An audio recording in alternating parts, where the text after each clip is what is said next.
Assalamualaikum warahmatullahi wabarakatuh. Kembali lagi di pengajian Kamis Manis yang insya Allah akan tayang setiap hari Kamis di channel YouTube Gelora TV. Pengajian Kamis Manis ini diselenggarakan oleh Majelis Taklim Nisa'ul Jannah Gelora yang insya Allah akan mewarnai dan mencerahkan kehidupan Islam dan iman kita. Amin, amin ya robbal alamin. Apabila sahabat Gelora punya pertanyaan atau topik yang ingin dibahas di Kamis Manis, bisa meninggalkan pesan di kolom komentar di bawah ini. Saya Hisan bersama Ustazah Lulu dan Fajri hari ini akan membahas topik seputar persiapan menuju bulan Ramadan.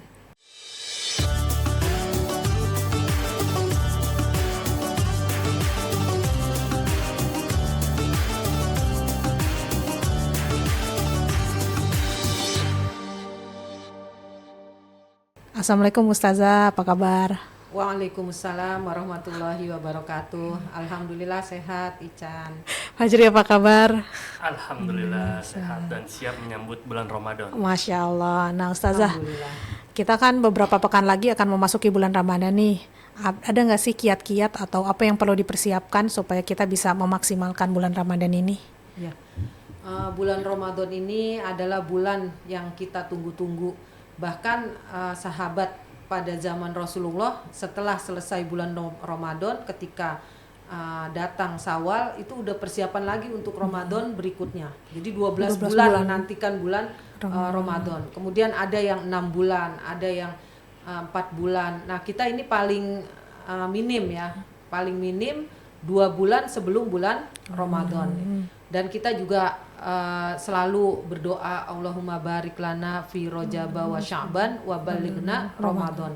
Ya Allah, berikanlah kami keberkahan di bulan Rajab dan Sya'ban dan sampaikanlah atau temukanlah kami dengan bulan Ramadan. Jadi memang bulan Ramadan ini bulan yang kita tunggu-tunggu ya. Kenapa ditunggu-tunggu? Karena di sini banyak keistimewaan dari Rasulullah SAW.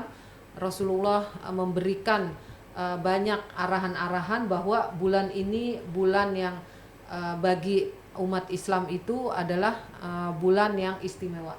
Di antaranya ya, pertama dibukanya pintu surga seluas-luasnya dan ditutup pintu neraka serapat-rapatnya dan setan-setan dibelenggu. Di sini bukan hanya makna zohirnya aja atau makna yang sebenarnya, tetapi di sini ada juga hakikat dari dibuka pintu surga seluas-luasnya itu sebagai apa? Bahwa pada bulan Ramadan ini kebaikan dimudahkan untuk kita. Rasulullah bersabda, "Idza jaa syahrul ramadana futihat abwabul jannah wa ghulliqat abwabun nar wa suffidatis syayatin." Ya, bila datang bulan Ramadan dibuka pintu surga seluas-luasnya. Jadi keinginan kita untuk baik itu berbanding lurus dengan kehendak Allah. Allah mudahkan kita untuk bertaubat, Allah mudahkan kita untuk menjadi yang lebih baik, Allah mudahkan kita untuk mendapat peluang surga. Kemudian wa ghulliqat abwabun nar dan ditutup pintu surga, pintu neraka serapat-rapatnya. Pintu neraka ditutup. Jadi sebenarnya peluang-peluang untuk yang berbuat dosa itu udah ditutup ya. Cuma kadang manusianya aja yang akalnya nggak mau diem ya, cari keburukan gitu. Padahal udah ditutup sama Allah ya. Kemudian potensi-potensi untuk berbuat buruk juga udah ditutup. Karena bulan Ramadan ini benar-benar diberikan keberkahan oleh Allah, bahkan dilipat gandakan semua amal-amal soleh ya. Makanya kita ini perlu persiapan nih, Hisan, Fajri. Ya, Jadi perlu siap. persiapan. Karena apa? Orang yang mau latihan ibaratnya mau menang dalam maraton, mau menang dalam suatu perlombaan, mau menang dalam tim bola, itu aja harus latihan. Betul. Harus latihan. Jadi ini kita ada peluang 2 bulan sebelum Ramadan, kita latihannya apa yang harus kita latih? Puasa.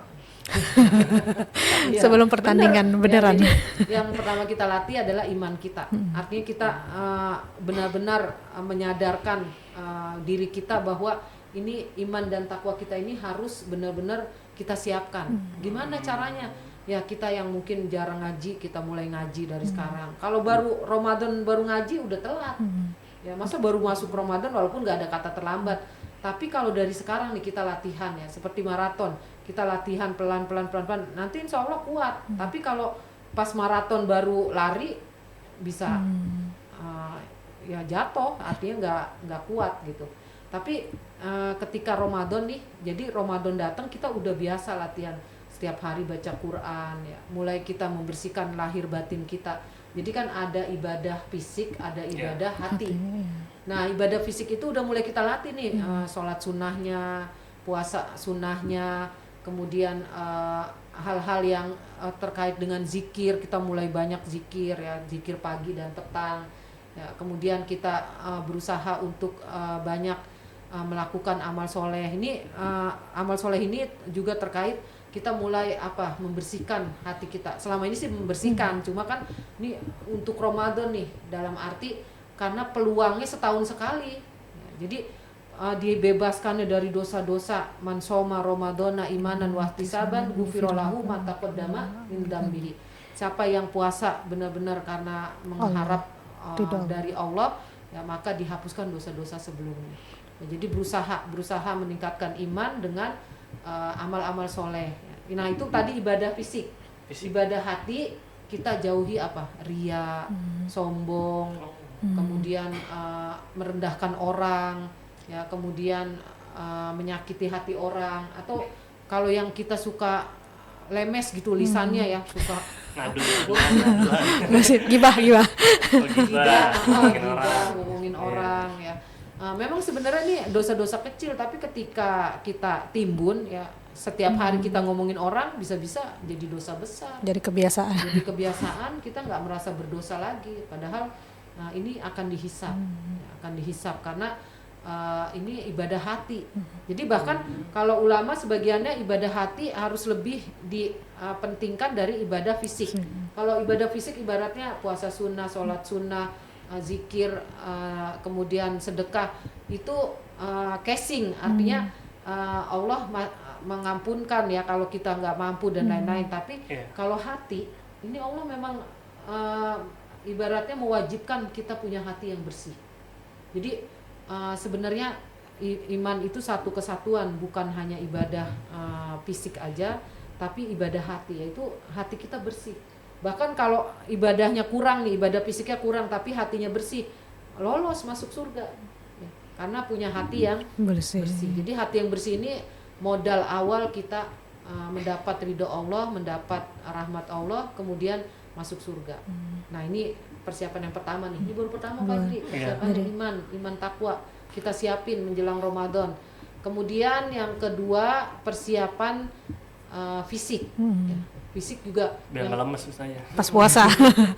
Nggak laparan. Persiapan fisik itu kita jangan zolim sama diri kita. Jadi yang suka sakit yang suka sakit GERD, ya, yang suka misalkan buang-buang air ya, itu harus tahu kalau bisa Ramadan itu jangan terganggu dengan penyakit kita. Udah sehat fisiknya. Jadi ibaratnya yang suka banyak pikiran terus stres sebisa mungkin jangan stres. Mau Ramadan jangan banyak makan sambal, misalkan nggak boleh makan sambal.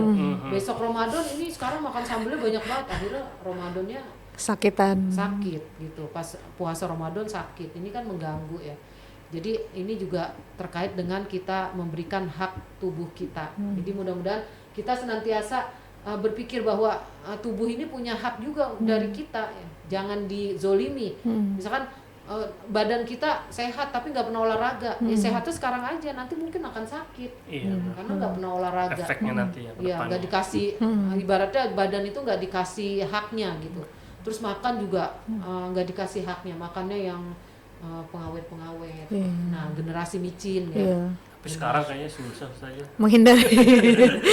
Ada pasti untuk berjuang, apalagi selalu ada jalan. Takjil yang enak-enak ya. Nah, itu yang digoreng-goreng. Nah, itu surganya bulan Ramadan saja. Padahal yang bagusnya kan buka dulu dengan kurma gitu. Nanti kita berikutnya kita bahas adab di Ramadan. Berpuasa. Ini sekarang kita persiapan dulu. Nah, itu ya. Jadi kalau bisa nih, apalagi yang anak-anak muda sehat. Pas Ramadan tuh sehat, jangan sakit. Ini bahkan ulama ada berbeda pendapat tentang boleh minum pil pencegah haid demi biar untuk Ramadannya full. Nggak bolong. Ada yang membolehkan, ada yang nggak boleh. Jadi Biar karena nggak bolong. pentingnya Ramadan, sebagian ulama berpendapat boleh minum pil penahan haid. Sebagian seperti yang kalau haji Tapi atau kan Iya. zaman Nabi nggak ada tuh Ustazah feel. iya. Pil, ya. Tapi itu perkembangan yang bagus, Oh, artinya artinya pesawat nggak juga apa-apa. nggak ada Oh, jadi. iya. Kanker penyakit nggak ada juga, tapi kan Cuma sekarang efeknya nggak bahaya tuh Ustazah kalau misalnya. nah, Kalau memang sering- ada syaratnya. Iya. Ulama yang membolehkan pun syaratnya tidak menzolimi badan. Artinya reaksi badan, hormon dan lain-lainnya nggak apa-apa kalau minum obat itu. Tapi kalau terganggu misalkan malah jadi Ya, takutnya nggak kan, baik gitu iya. ya, apa hormonnya namanya, apanya. harusnya apa namanya, kalau orang dapat tuh menstruasi ya. Iya, harus. Jadi nggak mens. Jadi Itu nggak untuk mens. sebulan doang nggak apa-apa. Seperti kalau umroh Tapi haji. tingkah lakunya kayak mens Ustaz. Ternyata nggak ngaruh. Nggak ngaruh tuh. Kalau ini kan ulama juga mensyaratkan yang boleh itu nggak boleh mengganggu fisik. Fisik, Artinya nggak boleh mengganggu badan kita. Jangan sampai menyakiti. Jangan sampai menyakiti sebab nanti zolim jatuhnya. Jadi nggak boleh. Kalau yang berpengaruh nanti hormonnya dan lain-lain. Tapi kalau nggak ada masalah kan ada masing-masing reaksi berbeda. Iya. Ya. Ya kalau emang dia nggak apa-apa minum obat itu dan jadi nggak head terus karena niat ibadah nggak apa-apa. Kalau saya nih lagi belajar caranya menahan ajakan teman ke warteg Ustaz. Persiapan bulan Ramadan ya. Siapa nih ya? Jadi Pas harus dari puasa. sekarang tuh kita harus nyiapin alasan-alasan, wah nggak bisa nih, harus full tahun ini. Iya. Jangan kayak sebelum-sebelum. Sebenarnya sebelumnya juga harus full. Cuma ini karena kesadarannya Itu gimana kan katanya kan nggak ada apa namanya, setan terbelenggu ya, tapi Iya. nggak ada aja Ustaz. Kok kelakuannya tetap sama? Iya. Jadi kalau dari sisi setannya udah terbelenggu, udah godaan-godaannya sebenarnya udah diringankan Allah dan bahkan nggak ada gitu ya. Ini pengaruh hawa nafsu. Jadi ini ketara nih yang nafsunya besar. Dari manusianya berarti ya? Dari manusianya. Udah Kan, terbiasa. kalau setan dari luar, Iya, benar. eksternal ibaratnya. Kalau dari internal kita kan hawa nafsu. Berarti kan ini kita tidak bisa menahan hawa nafsu kita. Bahaya itu. Yang kalau suka ke warteg ya. Iya. Sebab kan wajib ibaratnya 29 hari, 30 hari. Iya. Nah, itu nggak tergantikan walaupun kita kodok di bulan lain. Ya walaupun kita udah kodok artinya udah menggugurkan kewajiban kita dengan Beda ya kodok. pahalanya, Ustaz? Beda pahalanya. Jadi puasa 1 hari di bulan Ramadan itu Dengan menggantikan puasa. tidak tergantikan dengan puasa di bulan lain. Makanya sayang. Kecuali halangan kalau perempuan. Nah, iya itu makanya dalam halangan pun perempuan boleh supaya nggak berhalangan, artinya gitu. supaya Karena tetap saking kuat. mengejar keutamaan Bulan dan pahala yang tidak bisa digantikan di bulan lain. lain. Jadi beda bulan Ramadan dengan bulan lain itu beda. Jadi emang Dan kalau itu kalau setiap ya, hari, setiap harinya rahmat Allah turun. Itu setiap hari. Jadi ibaratnya benar-benar dari Ramadan ke Ramadan ini digugurkannya dosa-dosa kita. Insya Allah. jadi emang kalau bisa tuh ya menjelang bulan Ramadan itu kita harus benar-benar siap ya Iya. untuk Siap lahir batin ibaratnya. siap lahir batin untuk tadi kan sebulan dua, full. Pak Jri, 2 tadi iman takwa, Iya. yang kedua Fisik. Nah, yang ketiga nih finansial. Waduh, peluang nih Ustaz. Finansial, Buat uang. ditakdir. Buat jajan. Jadi Soalnya ngabuburit itu butuh uang. Ngabuburitnya Buat sama bukber. ya Ramadan ini bulan keharmonisan. Sebisa mungkin suami memberikan uang lebih untuk istrinya untuk buka puasa. Infonya harga kolak juga naik nih tahun ini. Harga-harga kalau puasa naik. Iya. Jadi salah satunya itu dan yang lainnya juga disebutkan dalam sebuah hadis karena Rasulullah Shallallahu Alaihi Wasallam ajwadun nas wa kana ajwadu mayakunu fi Ramadan adalah Rasulullah itu orang yang paling dermawan dan kedermawanan Rasulullah itu bertambah atau semakin dermawan di bulan Ramadan. Nah ini sunnah nih kita harus mencontoh ya kalaupun kita nggak punya uang kan sedekah itu bukan hanya uang ya kita masak. Senyum. Iya, senyum boleh. Artinya ini finansial ini kan kaitannya sama uang. Jadi paling nggak kita adalah uang kita yang kita infak sedekahkan di bulan Ramadan. Berarti disimpan aja buat bulan Ramadan ya Ustazah uangnya. Bisa, zakat. Kalau istri saya nonton bisa nagih saja. Suami Nah, memberikan lebihin, istri. lebihin. Iya. Dan nggak Memberikan apa-apa. hadiah. Ibaratnya berkah ya, suami memberikan kelebihan untuk istrinya, kemudahan, keringanan. Nah, itu apalagi pada bulan Ramadan itu Masya Allah ya. pahala wajib dilipat gandakan, pahala sunnah menjadi pahala Wajib. wajib. Jadi subhanallah artinya sayang kalau kita masih belum sadar, apalagi anak muda nih, belum sadar bagaimana bulan Ramadan itu, ya, keberkahannya, Iya, iya. kasih sayang Allahnya. Kemudian kalau kita masih belum serius dengan bulan Ramadan, selama ini berarti belum terbuka ininya, hatinya dan lain-lainnya. Ya, Jadi tiga itu ya tiga. kita persiapkan. Nah, masuk pertanyaan Ustazah nih. Saya punya pertanyaan.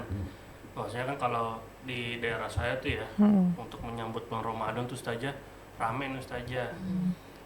Ada apa namanya? Perayaan menyambut bulan Ramadan itu Nisfu Sa'ban Ustazah. Itu gimana Ustazah dari sudut pandang Ustazah? Iya. Nisfu Sa'ban ini artinya adalah pertengahan bulan Sa'ban. Sya'ban. Iya. Berarti setengah bulan lagi kita akan ketemu bulan Ramadan. Ramadan. Nah, terkait dengan adat istiadat atau kebiasaan masyarakat mengadakan Nisfu Sa'ban dengan kumpul di masjid, Iya. kemudian baca Yasin, Baca kemudian Yasin. ada sholat juga 2 Sholat, rakaat ya. ya. Sebenarnya ini nggak ada yang bertentangan dengan syariat, ya, karena berkumpul di masjid adalah untuk silaturahim. Ya, yang Penanda juga ya. Kalau sedikit lagi kita mau menyambut bulan Iya, Ramadan dan kan, puasa gitu. kan ini kumpul ngapain Nisfu Sa'ban gitu. Iya. Kayak kumpul ngapain Maulid. Jadi ada ibaratnya ada momennya. Nah, momen ini jangan kita nilai langsung bahwa dulu kan Rasulullah nggak melakukan, kok ini sekarang ada melakukan seperti ini gitu ya. Iya, iya. Kita jangan seperti itu dulu. Kita ambil event atau kita ambil esensi dari perkumpulannya ini. Kan kumpulnya itu kebaikan. Silaturahmi yang tadinya nggak kenal akhirnya tetangga banget Iya. nih kita ada gitu. Daripada kumpul-kumpul maksiat, ini kumpul-kumpul kebaikan. Kumpul betul. baca Yasin, Silaturahim. kumpul. Terus pada bawa air nih. Ada yang di botol, ada yang di Di Di galon. Iya, ada yang Jirigen. sebenarnya semua air-air yang dibacakan ayat Quran, insya Allah menjadi berkah. Masya Allah. Nah, ini cuma kan momennya rame-rame Iya. ya, kayak kita aja. Ini sebenarnya kalau di rumah kita setiap minum kita bacaan Al-Fatihah juga bagus gitu. Cuma kan kadang lupa ya. Tapi kalau Iya. rame-rame gitu kan dikumpulin ya. Ya artinya ini bukan sesuatu yang buruk gitu, tapi justru ini sesuatu yang baik. Maka alangkah baiknya kalau yang mau melakukan ya nggak apa-apa, nggak usah dicela. Bagi Iya. yang nggak mau melakukan juga nggak apa-apa. Ya, Karena ini bukan kewajiban. Ya, artinya bukan kewajiban yang seperti sholat 5 waktu atau puasa Ramadan, bukan. Jadi yang mau melakukan silakan, yang tidak mau melakukan juga silakan. Budaya ya. Jadi adat istiadat yang Adat istiadat. bagus yang masih sesuai dengan syariat dibolehkan. Ya, jadi itu pertanda aja Fajri bahwa udah tengah bulan mau Ramadan, kemudian Rasulullah menegaskan banyak hukum-hukum terkait, misalkan yang belum yang nggak biasa melakukan puasa setelah Nisfu Sa'ban jangan melakukan puasa. Ya, kecuali dia udah biasa puasa Daud, puasa Senin Kamis, lanjut terus sampai Ramadan datang nggak apa-apa. Tapi kalau nggak biasa nggak usah mulai dari Nisfu Sa'ban ini. Gitu. Kalau puasa kodo harus tetap ya Nah, Ustazah. kalau kodo harus sampai besok Sampai mau kapan? lebaran, sampai besok mau puasa Puasa. juga kodo Oh, berarti harus. sehari sebelum Ramadan masih boleh. Masih boleh kalau kodo, tapi kalau kalau kodo. sunnah udah makruh. Kalau puasa kodonya lupa, gue berapa Iya. kodonya? Atau ada yang belum semua keganti itu gimana Ustazah? Ya dikira-kira aja. Kira-kira aja. Ya. Oh, oke. Dilebihkan. Dilebihkan. Biasanya Jangan dikurangi. Dikira-kiranya 1 hari. 1 hari ya, padahal 2 minggu. Pura-pura lupa itu. Mendadak lupa. Mendadak lupa. Oh, berarti dikira-kirakan tapi kalau bisa dilebihkan Ustazah ya. Iya, Kalau kodo dilebihkan. ya. Kalau lupa, Kalau lupa, lupa. ya. ya misalkan kan Baiknya dicatat ya. kayaknya 7, udahlah lebihin aja 8. Kayaknya 8, udah lebihin 9. Insya Allah berkah. Nah, tadi kan yang Ustazah sampaikan kalau kita menyambut bulan Ramadan tuh kita sebelumnya harus mengasah dulu ya.